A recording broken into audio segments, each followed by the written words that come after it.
एक तो सरदार और वो भी असरदार, इस बात की बानगी हमें देखने को मिली हाल ही पंजाब राज्य की विधानसभा में, जहां पंजाब के मुख्यमंत्री कैप्टन अमरिंदर सिंह ने कृषि के खिलाफ काले कानून कहिए जाने वाले हाल ही में भारत की संसद में पारित विवादास्पद कानूनों के खिलाफ न सिर्फ विधेयक पेश किए, ये भी कह डाला कि मैं बर्खास्तगी से नहीं डरता हूं, इस्तीफा साथ लिए घूमता हूं। नमस्कार, मैं एम बलडोदिया। हाल ही में भारत की संसद में पारित हुए कृषि अध्यादेशों के खिलाफ पंजाब की विधानसभा में पारित जो बिल हैं उनकी विषय वस्तु की बात करना चाहूंगा, तथा साथ ही इस वीडियो में सबसे महत्वपूर्ण बात आपसे मैं डिस्कस करने जा रहा हूं कि ये जो काले कानून, कृषि के काले कानून जो कहे जा रहे हैं, ये जो भारत की संसद में पारित किए गए हैं, किसान पुरजोर जिसका विरोध कर रहा है, पंजाब और हरियाणा के किसानों में विशेष तौर पर सरकारों को हिलाने का मादा है। आंशिक रूप से ये बात पंजाब के किसानों ने साबित भी कर दी है।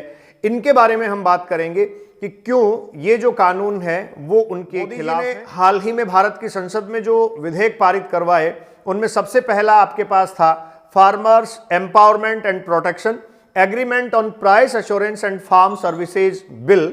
ये हाल ही में पारित किया गया था पंजाब की असेंबली में। यहां इसी बिल के साथ सबसे पहले विधेयक और प्रस्ताव की मैं बात कर रहा हूं, special provisions and Punjab amendment bill 2020 पारित किया गया। यहां विशेष तौर पर जो पंजाब ने किया वो मैं बोल रहा हूं, गेहूं व धान की बिक्री तभी मान्य होगी जब खरीदार केंद्र द्वारा घोषित न्यूनतम समर्थन मूल्य देगा, और अगर कोई खरीदार केंद्र द्वारा घोषित न्यूनतम समर्थन मूल्य नहीं देता है तो उसे 3 साल की सजा तथा जुर्माने का प्रावधान रखा गया है।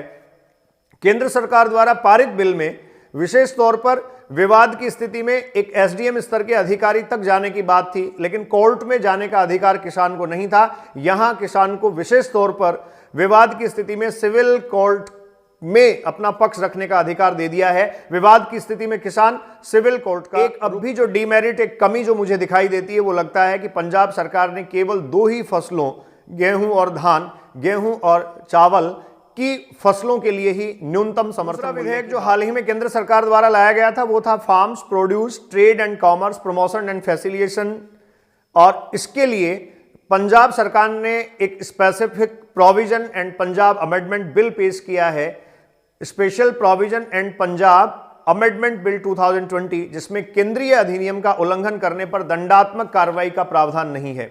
आपको ये मैं बता दूं, कृषि उत्पादन व्यापार और वाणिज्य संवर्धन तथा सुविधा विधेयक 2020 अब कानून की शक्ल में आ चुका है, कानून का स्वरूप ये ले चुका है।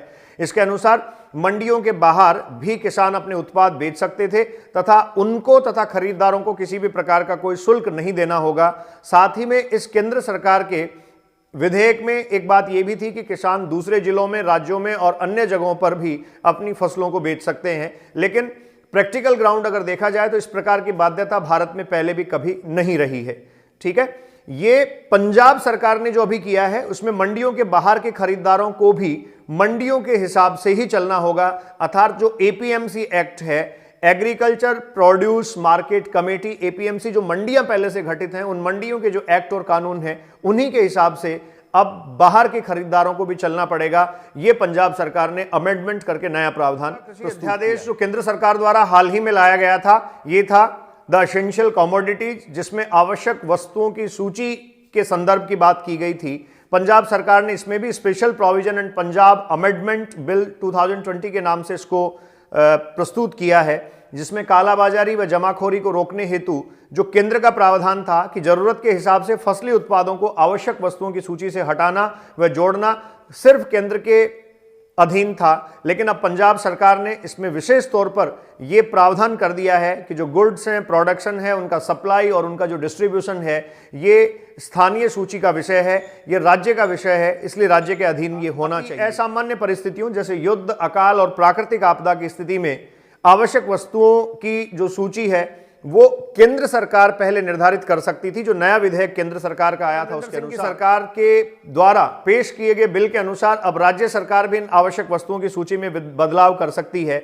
उत्पादन, आपूर्ति, वितरण, संग्रहण को विनियमित करने के आदेश अब राज्य सरकार दे सकती है। तो ये देखिए, मोटे तौर पर जो 3 कृषि अध्यादेश केंद्र सरकार द्वारा पारित किए गए थे, उन तीनों के खिलाफ किसानों को बचाने, उनको सुरक्षित करने के लिए पंजाब सरकार ने विशेष अमेंडमेंट बिल पेश किए हैं। मैं फिर एक बार समराइज कर लूं, पहला अमेंडमेंट जो उन्होंने किया है वो न्यूनतम समर्थन मूल्य की खरीद के लिए किया है। किसी भी प्रकार से न्यूनतम समर्थन मूल्य से कम किसान की उपज को नहीं खरीदा जाएगा, और अगर ऐसा होता है तो खरीदार को 3 साल की सजा तथा जुर्माने का प्रावधान किया गया है, तथा विवाद की स्थिति में वो कोर्ट का रुख कर सकता है, जो ये दोनों ही बातें केंद्र सरकार के बिल में नहीं थी।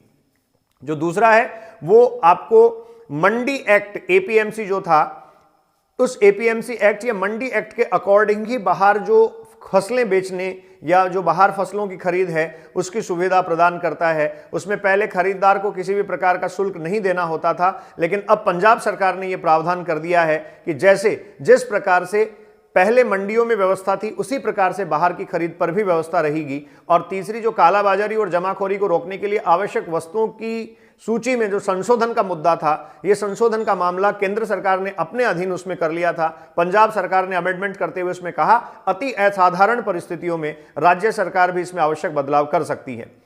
इन 3 संशोधन बिलों के अलावा एक विशिष्ट बिल यहां लाया गया जो दीवानी प्रक्रिया संहिता पंजाब संशोधन विधेयक 2020 के नाम से जाना जाता है। इसका उद्देश्य किसी समझौते या किसी भी कारणवश जमीन की कुर्की का जो संरक्षण है वो किसान को प्रदान करना है। अर्थात किसान की जमीन किसी भी स्थिति में कुर्क नहीं हो पाएगी। किसान की जमीन, कोई भी कंपनी, जमीन का माप रखा गया है 2.5 एकड़, इसकी कुर्की नहीं करी जा सकेगी, और साथ ही किसी भी प्रकार से रिकवरी में भी जमीन को अटैच नहीं किया जा सकेगा।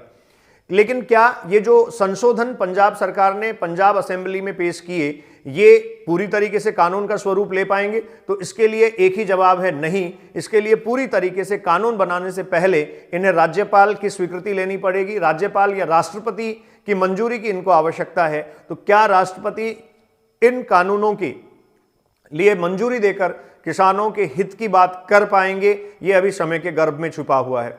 साथ ही आपको जानकारी होगी कि जो पहले केंद्र सरकार ने बिल और संशोधन विधेयक अध्यादेश जो कृषि से संबंधित संसद में पारित करवा लिए थे, उनको सुप्रीम कोर्ट में भी चुनौती दी जा चुकी है। तो सुप्रीम कोर्ट में इनको चुनौती क्यों दी गई है और इनका क्या भविष्य हो सकता है, एक संक्षिप्त टिप्पणी मैं इस पे भी करना चाहूंगा। देखिए, जो संविधान है उसके अकॉर्डिंग संघ सूची के, समवर्ती सूची के तथा राज्य सूची के 3 अलग अलग विषय हैं।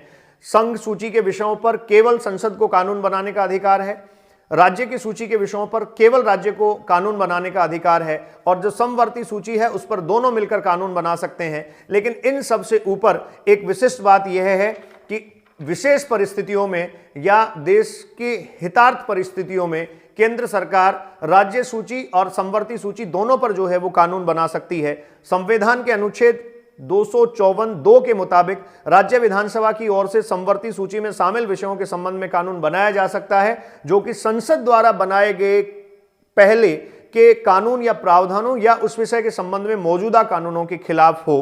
तो इस अनुच्छेद के साथ शर्त यह रखी गई है कि राज्य सरकारों को इन अधिनियमों को पारित करने के लिए राष्ट्रपति की स्वीकृति आवश्यक होगी। ठीक है, तो इस प्रकार से हम ये जो कृषि पे हाल ही में अध्यादेश पारित किए गए इनकी एक रूपरेखा विस्तृत तौर पे समझ सकते हैं। देखिए, ये एक पहलू और एक पक्ष था जिसमें कानूनन और संवैधानिक रूप से हम इनका वास्तविक स्थिति देख रहे थे, लेकिन वास्तव में भारत के किसानों को, वास्तव में देश के किसानों को राहत की आवश्यकता है। कृषि जिंदा रहेगी तो ये देश जिंदा रहेगा, हम जिंदा रहेंगे, हम खुशहाल होंगे, आबाद होंगे। जय भारत।